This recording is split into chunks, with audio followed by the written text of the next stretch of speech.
ሰላም የኢትዮ ቮይስ ቻናል ቤተሰቦች እንደምን ቆያችሁ? ሰላማችሁ ብዝት ይበል። ኢትዮ ቮይስ ወደ እናንተ የተለያዩ ወቅታዊ መረጃዎችን እንዲሁም አጫጭር እውነቶችን በማቅረብ ይታወቃል። ዛሬም አዲስ መረጃ ይዘን መጥተናል። እስከ መጨረሻው እነሆ ከኛ ጋር ይቆዩ። በታይላንድ በሕክምና ላይ የሚገኘው ማስተር አብነት ወደ ቀዶ ጥገና ክፍል ገብቷል። ታዋቂውና በብዙዎች ዘንድ የሚወደደው ማስተር አብነት ረጅም ጊዜ ሲከታተል የነበረውን የህክምና ሂደት ለማጠናቀቅ በአሁኑ ሰዓት ለቀዶ ህክምና ሰርጀሪ ክፍል መግባቱ ታውቋል። ማስተር አብነት ወደ ህክምና ክፍሉ ከመግባቱ በፊት ለኢትዮጵያውያን በሙሉ ባስተላለፈው መልእክት በሁሉም መልካም ነገር ከጎኔ ቆማችሁ ለደገፋችሁ ኢትዮጵያውያንና ታላላቅ የደግነት ልብ ባለቤቶች ሁሉ ምስጋናዬ ይከብራል። የጭንቅ ቀን ወዳጆቼ ሁላችሁ ከህክምናዬ በሰላም እንደተመለሱ በታላቅ ምስጋና እንደምንገናኝ እምነቴ ሙሉ ነው በማለት ልባዊ ምስጋናውን አቅርቧል። ማስተር አብነት አሁንም ጸሎታችሁ እንዳይለየኝ ሲል በትህትና ጠይቋል። ይህ የደግነት እና የጥንካሬ ተምሳሌት የሆነ ወንድማችን መጀመሪያው የህክምና ጉዞ በስኬት አጠናቆ ጤና ተመልሶ እንደምናየው ሁላችሁም ያላችሁበት ጸሎታችሁ እንድታስቡ ጥሪያችንን እናስተላልፋለን።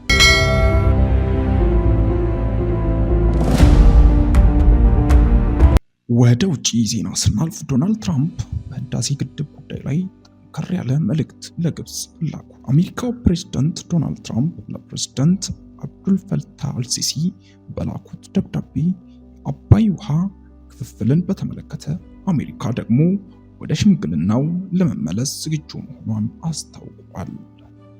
አንድ ሀገር ብቻውን መቆጣጠር የለበትም። ትራምፕ ማንኛውም የቀጠና ሀገራት የአባይን ሀብት በብቸኝነት መቆጣጠር ጎረቤቶችን መጉዳት የለበትም የሚል የአሜሪካን አቋም አንጸባርቀዋል።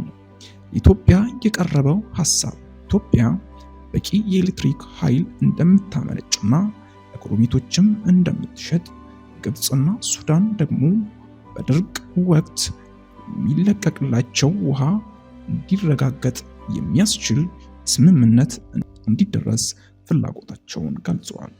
የጦርነት ስጋት ግድቡ ዙሪያ ያለው አለመግባባት ወደ ወታደራዊ ግጭት እንዳያመራ ያላቸውን ስጋት ገልጸው ጉዳዩን በአጀንዳቸው አናት ላይ እንደሚያገኙ አረጋግጠዋል።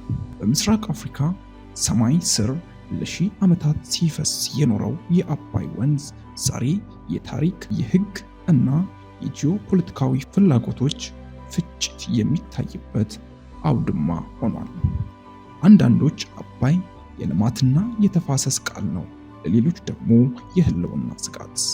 ሰሞኑን የፕሬዝዳንት ዶናልድ ትራምፕ አስተዳደር በኢትዮጵያ ግብፅና ሱዳን መካከል ያለውን ውጥረት ለመፍታት ዳግም ፍላጎት ማሳየቱ ለቀጠናው ሰላም ተስፋ የሚሰጥ ቢመስልም የቀረው ሐሳብ ግን በኢትዮጵያ በኩል መሰረታዊ የሆኑ የሉዓላዊነት እና የልማት ጥያቄዎችን አስነስተዋል። ፕሬዝዳንት ትራምፕ በመግለጫቸው ወተር ሼሪንግ የውሃ ክፍፍል የሚል ቃል ሆን ብለው ተጠቅመዋል።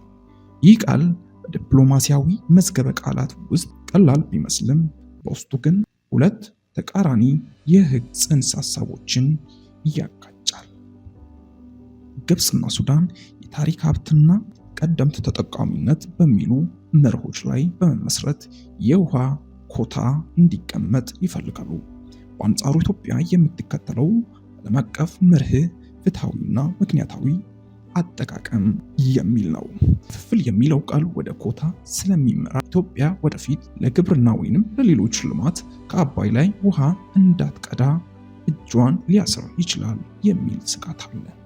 ይህ ስጋት ደግሞ የኢትዮጵያውያን መጪው ትውልድ የልማት እድል የሚወስን በመሆኑ ጉዳዩን ልብ አንጠልጣይ ያደርገዋል። አሜሪካ የበላይ ተመልካች፣ አስተባባሪ እና ተቆጣጣሪ ሆና ለመግባት ያሳየችው ፍላጎት ሁለት መንገድ ሊታይ ይችላል። አዎንታዊ ጎኑ የአሜሪካ ተጽዕኖ ሀገራቱ ወደ ግጭት እንዳይገቡ እና የቴክኖሎጂ ድጋፎች እንዲመቻች ሊረዳ ይችላል። ይሁን እንጂ ፕሬዝዳንቱ ለግብፅ ሕዝብ ደህንነት ካለን ቁርጠኝነት በማለት መነሳታቸው በኢትዮጵያ በኩል ገለልተኛ ዳኛ የመሆን ብቃቷን ጥያቄ ውስጥ እንደሚከት ያመለክታል። ኢትዮጵያ በአድዋና በሌሎች የታሪክ አጋጣሚዎች ያስጠበቀችው ነፃነቷ አሁን በዲፕሎማሲያዊ ሞግዚትነት ሊሸረሸር አይገባም የሚል ጽኑ አቋም። ሽምግልናው ከአሜሪካ ሕዝብ ጥላ ስር ወጥቶ ወደ ዋሽንግተን መሄዱ ኢትዮጵያ በዓለም አቀፍ ጫና ስር እንድትወድቅና ሉዓላዊ ውሳኔዎቿን አሳልፋ እንድትሰጥ ሊያደርጋት ይችላል የሚል ስጋት ትንታኔው ውስጥ ጎልቶ ይታያል።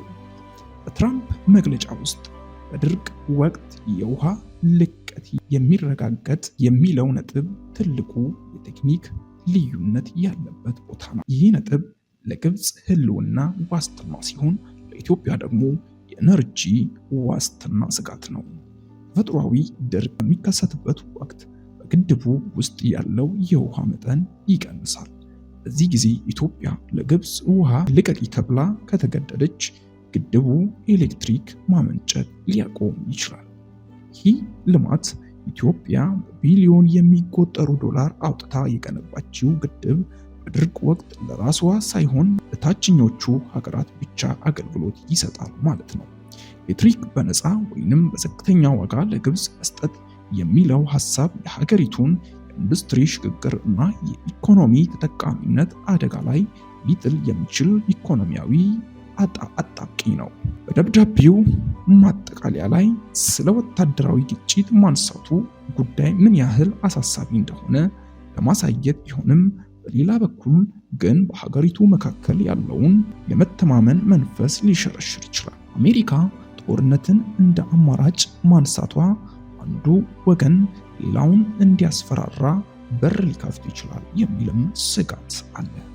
በተለይም ጉዳዩን ለሳውዲ አረቢያና ለኤሚሬትስ መሪዎች ግልባጭ ማድረጉ የአባይን ጉዳይ ከአፍሪካ ቀንድ አውጥቶ ወደ መካከለኛው ምስራቅ ፖለቲካዊ ተጽዕኖ የመውሰድ ፍላጎት መኖሩን ያሳያል። ይህ ደግሞ ኢትዮጵያን ከአፍሪካዊ ወንድማማቾች የመነጠል እና በብቸኝነት እንድትደራደር የማድረግ ስልታዊ ጫና ሊሆን ይችላል። አሜሪካ ተሳትፎ ውጤታማ ሊሆን የሚችለው ኢትዮጵያ የልማት ፍላጎትና የግብፅ የህልውና ስጋት በኩል ሚዛን ማየት ሲችል ብቻ ነው።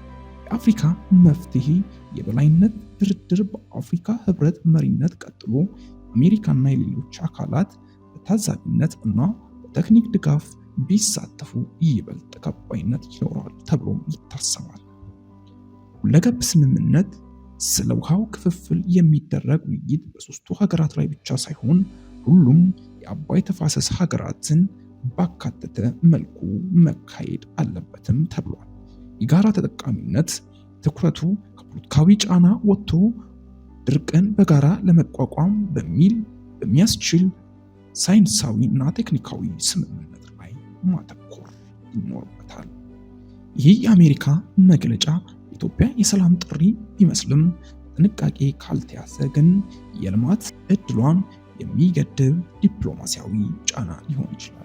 ኢትዮጵያ 86% የሚሆነውን ውሃ እያመነጨች በገዛ ሀብቷ መጠቀም መብቷን አሳልፋ መስጠት የለባትም። አባይ ጉዳይ የዛሬ ብቻ ሳይሆን የመጪው ትውልድ ህልውና መሰረት ነው። በመሆኑም ኢትዮጵያ ህዝባዊ አንድነት በዲፕሎማሲያዊ ብልሃት ይህንን ጫና መቋቋም አለባትም የሚል ሐሳብ በግልጽ ተነስቷል።